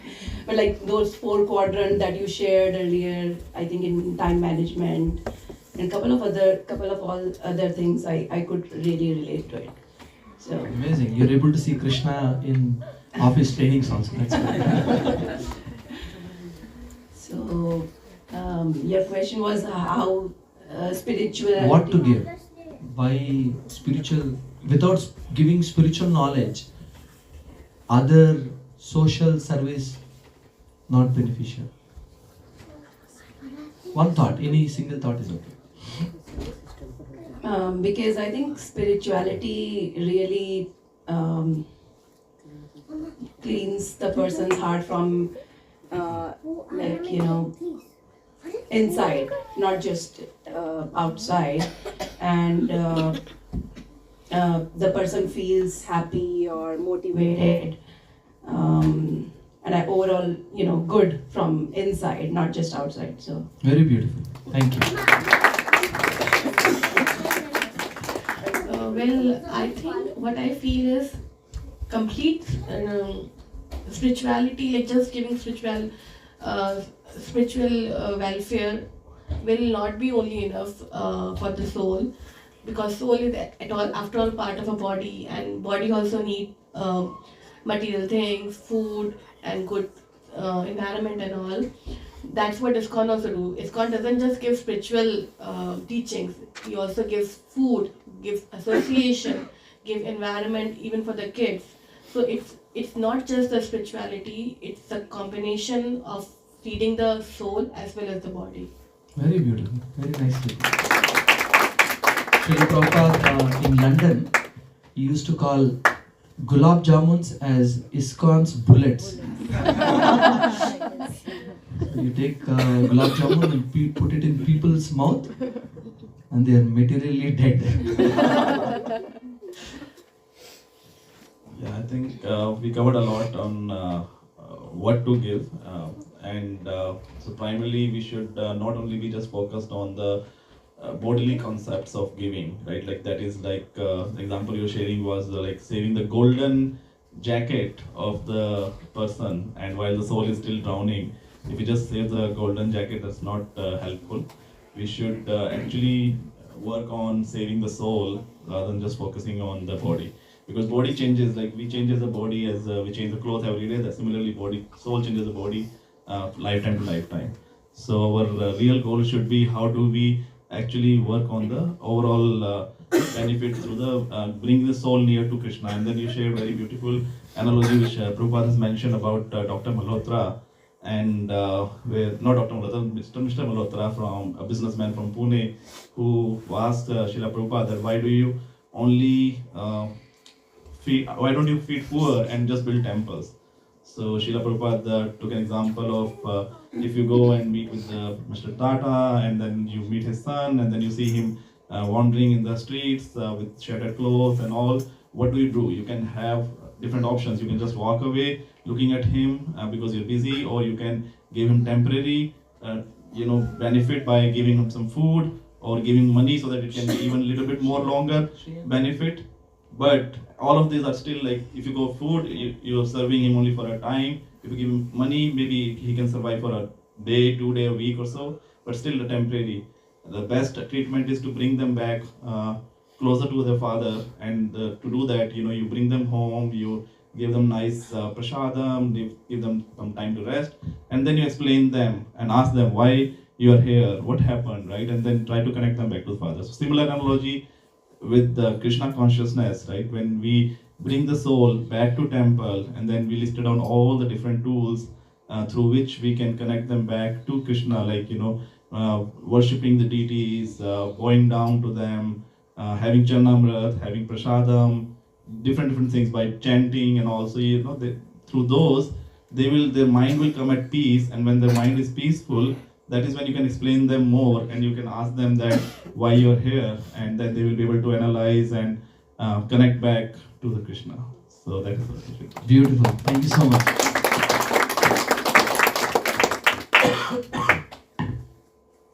Some other kid who can. I didn't even use my first chance. Okay, because I don't know. Anyone else wants to share how to serve? What was the main point we were making under the section, the third subsection, how to serve? Kids get the first chance. Okay, Sharat will share? Okay. I still haven't figured out how to engage Sriyan properly. Maybe you can only give. Next. So I think if you serve with the right intention, then it's good, because you have to serve with the right intention. How to and serve, like, yes. And if you don't serve with the right intention, but you do all the right things, then it's like Raja Guna. So Yeah, very nice point. Thank you for sharing. But to sustainably serve for long term, and also sometimes people, I feel like that, speaking without realization also. So you yourself don't practice, but if you wake up in the morning, everything will be all right. When do you wake up, sir? 7 o'clock. So that theoretical presentation is also not very beneficial. So we should all try to practice. So in that context, to sustainably help others. Balaji, would you like to share some thoughts, Shri? Oh, you, okay. Maybe after Shri and shares, we will give Balaji ji also a chance. How to serve? So we should serve like with the right motive. We should serve for the betterment of others, and then we should also give them the right things that they like for long term. Even like we shouldn't just give them like a few plates of food and then maybe a few other stuff. Like we should give them something that's gonna actually make them happy. So how to serve sustainably? Let's say I am serving, but after a month or two, I feel, oh, I don't have energy, I don't feel inspiration. What should I do? We should try also like boosting up ourselves. Like we should also chant, and then I know it's not like we're pure devotees yet. We're not pure devotees yet that we can renounce all material like worldly stuff. So then we shouldn't try that, okay, from today onwards I'm going to watch no more TV. I'm going to do no more of that. I'm not going to play any more Roblox. I don't think I discussed anything about that. He's sharing his So we shouldn't try doing that, because if we do that after like 1 week, we're going to be like, I cannot do it. So we should also try. He's telling his requirements. So we should, like in the same way, we should also not try giving up everything and then today I'm just going to serve everybody. I'm not going to care about myself. I'm going to go. So we should also care about ourselves, because if we don't care about ourselves, then we can't care about others. Very nice. Thank you for sharing. Of course, the other point which we discussed also, which we will also discuss, as New Year is coming up, is a great time to think about New Year resolution and building new habits. So last time I couldn't speak to my satisfaction. So we will talk about how to build new habits and how to give up the old bad ones. And as Shriyan was mentioning, we will not be able to cut off something that we are used to. But that doesn't mean anyway I can't cut off, let it grow only. That also doesn't work. So we have to intelligently, Krishna says, Yukta Ahara Viharasya. So Yukta, intelligently we regulate. Balaji ji, any concluding points? Shriyan? I think you have.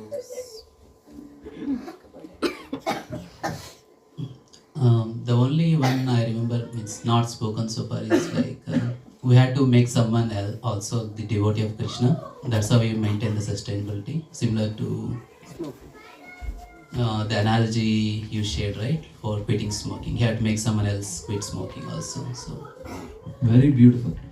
This is really the conclusion of our session. So we will have Mohit Prabhu will be here. He'll take prasadam first and he'll ensure we have boxes of Bhagavad Gita, one case. So we have, I think, about maybe 20 of them. So if you need more, we will bring back next week again. But please do take. So some of the things you can do is you can gift it to your friends. And you can, so it comes with a plastic bag. Can I get one Bhagavad Gita that, so we will give a demo of what it looks like. So it will come in a plastic bag. It will have a thank you note. Not the Bhagavad Gita. And then it will have a sticker of this ISKCON address and all that. So what you can do is you can just hang. You can go around your neighborhood. If you see any Indian houses with that Toran, so you can just hang on the door. They'll feel very happy. But they'll feel very auspicious, good things, positive, and it does. When Krishna himself, Bhagavad Gita means the song of God.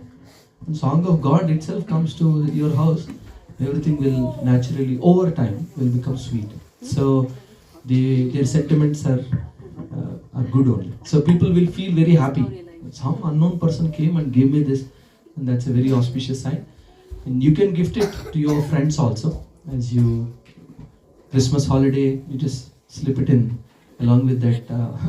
Of course, you don't have to feel embarrassed that you are spiritual. I mean, unfortunately, in Kali Yuga it is mentioned, spiritual people are looked down. Bhagavad Gita, na? Crazy people you are. So it will look like this when we are after Prasadam. We will have all of us. Probably maybe 10 minutes it will take. We will quickly pack like this.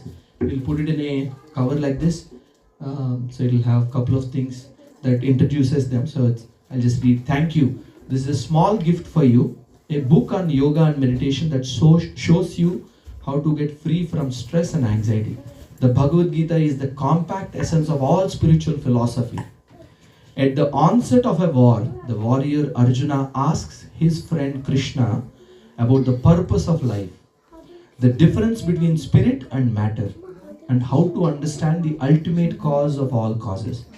In just over 700 verses, Krishna comprehensively answers all of Arjuna's questions and then reveals his ultimate purpose and goes on.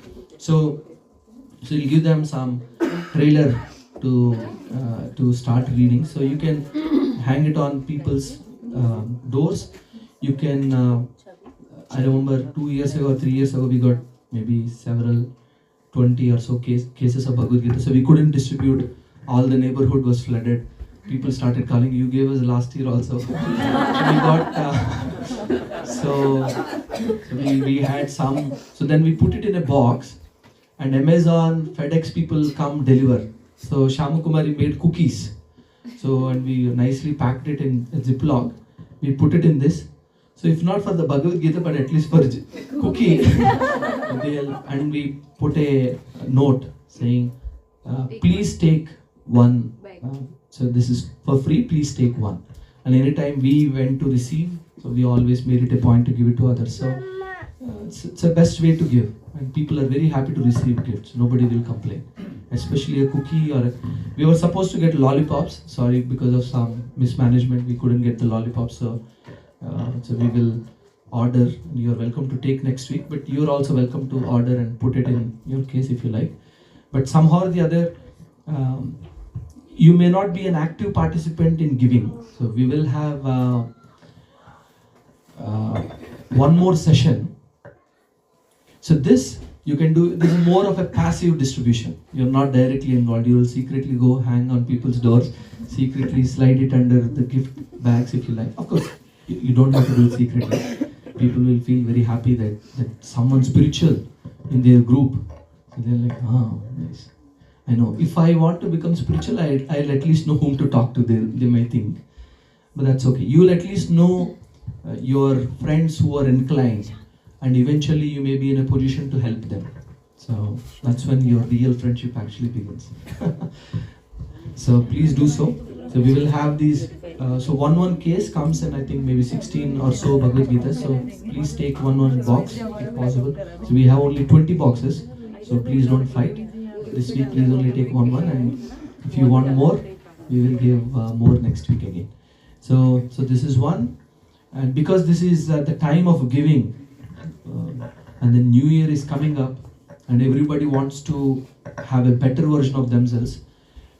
January 4th, I think that's the date we are thinking of, is the date where we will do something very adventurous, very thrilling. Kids will love doing this, especially the teenagers.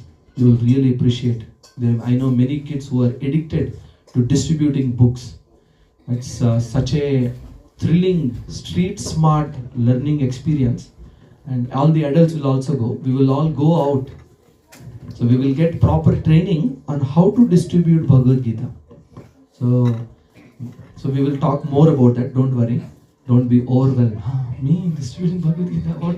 I myself don't know. Actually, you know a lot. You already know a lot. But we will talk more about that. I just wanted to blast the bomb here now, so you are mentally prepared. Because unless we give it to others, Krishna doesn't release the mercy. Then, this verse I read earlier also. It starts making more sense now. So, how do we make sure it's not disrespected by people? Like when we give the Bhagavad Gita, how do we ensure people don't disrespect? Of course, we do our due diligence to see that. Because we don't want to give to someone who is not at all interested. For example, let's say an Amazon delivery person, right? Let's say. And if they say no, that's okay. We honor their this one. So maybe you will have 50% success. So 50% of them say not interested, and some of them very pious soul. I mean, in our experience, we had 50% success rate. I don't know if it changed to this year, but so yeah, we honor. That's okay. Even though because they at least saw the Bhagavad Gita, so they interacted with us. Hopefully, maybe next time or few times later. There are many stories. Once, anyway, not time for another story. But yeah, we should be respectful. This is a spiritual book. But because Krishna is so merciful, we go out for book distribution. On one Sunday, we went in an apartment and we were distributing books. We knocked on one door. One person came to the door. We said Bhagavad Gita, and immediately he jumped back 3 feet. I thought, this is not a bomb. He said, no, today I ate non-veg, so I can't touch Bhagavad Gita. So some people have these sentiments, but actually these sentiments are not philosophically sound. This is supremely pure, that it can purify any impure person. So, but people's sentiment is, no, because I ate something disgusting, I cannot touch something wonderful. So it's okay. Then we said, all right, you don't have to touch. I'll put it on your TV stand. So then we said, okay. So then we do all. So somehow or the other, we give some entry into their Krishna, into their life. But if they are absolutely against it, then it's okay. We're not. Actually, our success is in trying. Our success is not in them taking. Krishna only counts how much you tried. So that's it. So and then you yourself will feel the special connection when we try like that. I hope that's helpful. Any other comments? No questions about how to give it to your friends? Easy? You all have very pious friends. Not easy. Not easy. But Not easy. still, we have to try. Of course, Indians don't need much explanation about the Bhagavad Gita. But still, they don't need explanation for that. But still, they feel something. I don't know. Yeah, they don't want to. Can you get a mic to? I think it's because some people they don't want to disrespect it. कि वो ले लेंगे and then they want to. So they feel like it's disrespected because I have personally done that. Like somebody out of the Indian store. Somebody last week, I think, maybe no, not last, maybe it's few weeks back. Somebody Kids can come into New Bazaar mein, they were distributing Bhagavatam, right? So not Bhagavad Gita, but Bhagavatam. I think it was 7th canto or something. So they were like forcing me, like not forcing, but they like maybe trying to convince me why I should take it. But I was like, maybe like I said, right? I don't want to disrespect it. Even leke rakh li, and then I'm not reading it, and I'm avoiding other people who might have read it. But they are not distributing. They are selling. They are selling. They are selling that Bhagavad Gita cantos. Bhagavatam cantos were there, no? It's okay. Even So if they are selling. good, no? No, for No, but they are telling some different. Some They had a visiting card and you come to our home. We come to our home for other people. You should go and check Prabhuji. So for my case, it was different. I think it was ISKCON Not people. everybody is Same aligned. smooth in giving Krishna. For our So case- this is a lesson for us. I have this personal experience also. So sometimes people you will find on both ends of the spectrum. Someone is too nice. They're like, if I speak, what will they think? They're very shy about speaking, giving Krishna to others. On the other hand, we have people who are very forceful about giving Krishna. You want it or not, you take it. Open your mouth. So, unfortunate, they are also getting trained and they will become purified. But because they are doing something good with good intention, even though their process may be wrong, they will get purified in time. So it's okay. They are doing something good. But anyway, so your point is you didn't take because you felt if I might not be able to read it. Yes. And I'm just taking someone's part instead. So when you're taking Bhagavatam, for example, which is 18 books, 12 cantos, the box feels little overwhelming. So even though you're a friend, they're like, oh no, it's okay. I don't think I'll be able to. Bhagavad Gita, a small book. They'll say, you just put it in altar. You just worship. Every day, whenever you do puja, just do worship. You don't have to read. I ate chips. But let them, as they are worshipping, their desire to read it will increase.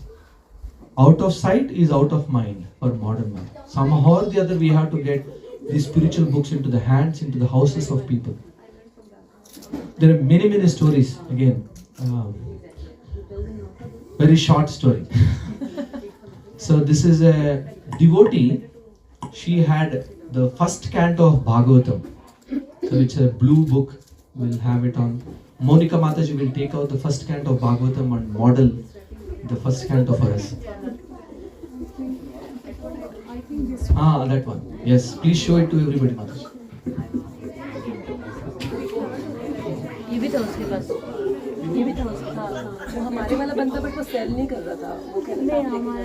Yes, so this is the first canto of Bhagavatam. So she kept it on a stairway. So some display on the stairway. And her son wasn't interested in Krishna consciousness. So he would every day go up the stairs. He saw this cover many times. But as he grew up into a teenager, eventually because of wrong association, he became addicted to drugs. But every day he would come, he would go up, but this picture he saw many times.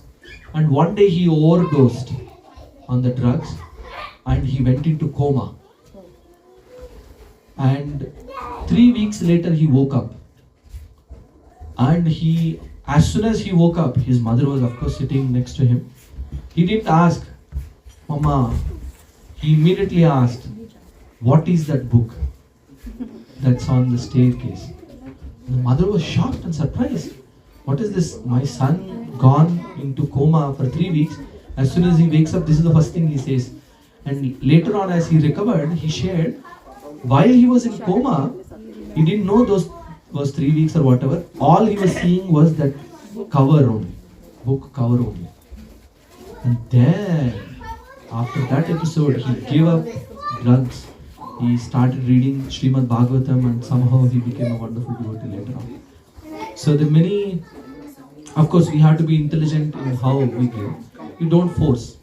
As you have good experience, you know what not to do at least. So you can, many of us have that experience. And it's part of the unfortunate situation we all have to live. Within ISKCON also, I'll be honest that I'm also not really happy with. But that's okay. We take, just as Krishna is Bhavagrahi, we look at their intention, feel grateful, appreciate them for what they are doing. Somebody taking their time from their busy schedule on a weekend to help others, even though their process may not be completely good, is commendable. So, but if possible, we also participate in those book distributions. So I'm sure Sakshi Mataji also got Srimad Bhagavatam like that. It took them many years. We got Srimad Bhagavatam like that. It took us many years before we started reading. It's part of the process. So they did in Stanford, they did a very extensive research. And after years of research, what they found out is you cannot read the books that you don't have.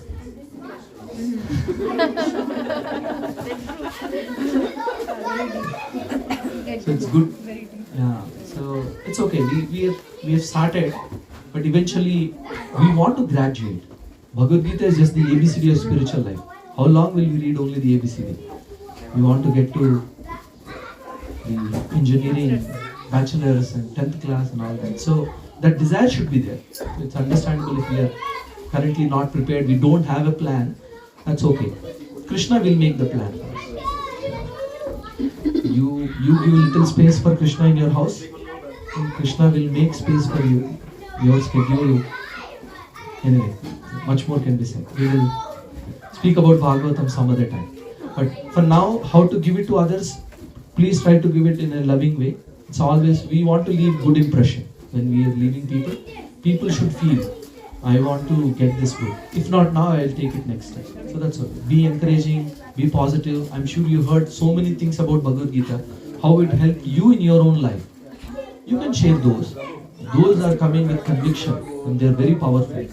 You can say 1-2 things that I became more peaceful, I became more organized, I'm able to see things in a much better light, I have a long-term vision. I'm not just disturbed by temporary things that are happening in my life right now. Because I understand I am not just this body, but I am the spirit soul. So you can share some realizations you have. But again, as I said, for a more formal training, we will have another session focused on it. You seem to have. Yeah, people who haven't read Bhagavad Gita themselves, I think they should not give it to others because I haven't read it myself. Can we get one Bhagavad Gita to Mataji? No, I have it at my home. I'm just saying, you already read. So we recite many verses. Again, the bar for entering, we are not teaching. We are not proclaiming, I know entire Bhagavad Gita. I am just a beggar who got the mercy of the Bhagavad Gita. I just wanted to help others to relish the nectar that's already in the Bhagavad Gita. So we are not pretending to be someone that we are not. You yourself say, I also just started attending the Gita classes. And I really like them. Or you may say whatever. So, you already, without you knowing, you have given you the entire essence of the Bhagavad Gita. You already know Bhagavad Gita. What is the point of reading the whole Bhagavad Gita but you don't understand the essence? You already know the essence of the Bhagavad Gita. So in that sense, you read the Bhagavad Gita. We will, I'm supposed to make this announcement later since most people are not here. I'll tell you the secret. We are starting a series of classes on, we will read chapter by chapter verses in each chapter of the Bhagavad Gita. So we will systematically read the Bhagavad Gita. Now we got the entire breadth, the essence of the Bhagavad Gita. We will now start our phase 2, which is chapter by chapter. What do the 18 chapters of the Bhagavad Gita speak about? So we will cover those also. Then you will feel a little more qualified. But again, we will never be qualified enough. We can never say, I know Bhagavad Gita.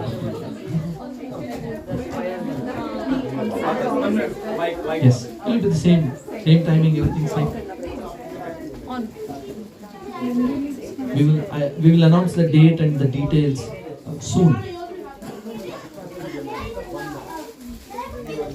No prasada before packing? So we thought we can use our time, but we can Okay. stop over between. We can stop. Okay, till that, I have one question. Yes, please. Okay, last week in spiritual outing, we all have talked about desire, material things, and spirituality. Okay, having desires is right or wrong? Right desire. Having right desires is right. Right, yeah. If I am having right now, I have raw 4. Okay. If I am having desire for Tesla, for example. Okay. So raw 4 is means chal raha hai. I am not, but if I am able to take that, if I am able to do that, why not? So if I'm sad, of course the answer depends on each person. It's an individual. Of course, Krishna very clearly mentions none of the material things will satisfy the soul. But currently we are not at that level of realization. We still think we are our bodies only, and we need to satisfy the mind also. So depending on our level, it must pinch a little bit. It's not that I'm not that advanced, I will do whatever my mind says. No, it's not like that either. So Yukta Ahara, I was mentioning earlier, it should feel like an austerity. That okay, even if I buy Tesla, I may have to spend extra money that I have to earn. And now because I have to earn the extra money, now I have to work extra hard. So because I have to work extra hard, now I may not be able to go to the Gita classes, or I may not be able to attend the morning spiritual japa circle, reading of the Bhagavad Gita. So the material desire, some material desires that don't impact your spiritual life, you can try, you can think about how you can regulate them and continue, it's okay. But those desires that will take you away from Krishna, you should be extremely careful. Because once you go, I guarantee you, it will be many decades before which you will come back. It will take a long time. So, but in the example of RAV4 to Tesla, I know many devotees who have been practicing for a long time bought Tesla. There's nothing wrong in buying Tesla. Financially, if it makes a good idea, as long as you are not too attached to the... I know many of my friends who bought Tesla thinking, wow, so nice Tesla. And they bought 1 week, 1 month later, regular car only. So you will not feel the same excitement, will not be there. Because really, honestly, there's so many things. Since you hear Gaur Gopal Prabhu was mentioning one story. Gaur Gopal Das. So he's also an ISKCON devotee. He's also the disciple of my spiritual master, but very senior devotee. He was mentioning in Mumbai, so he was one of his new devotee called. He said, I got a new Lamborghini. Can you please come and touch with your feet? So he said, of course, Lamborghini, so I'll be happy to do that. So he went. So he said, we'll go for a 15-minute drive and we'll come back. So he started driving and Prabhuji is sitting on his side. And he drove and 30 minutes later Prabhuji said, I have a meeting, I have to go, so please let's go back. Then this person started crying. And that shocked Gaur Gopal Prabhu, he mentions. And he said, even though I bought this Lamborghini, today morning my wife filed for divorce. So, and Gaur Gopal Prabhu was mentioning, the whole world sees his Lamborghini. The whole world sees, wow, he's so rich, famous. But nobody knows what's going on in his life. So, Prabhupada mentions this.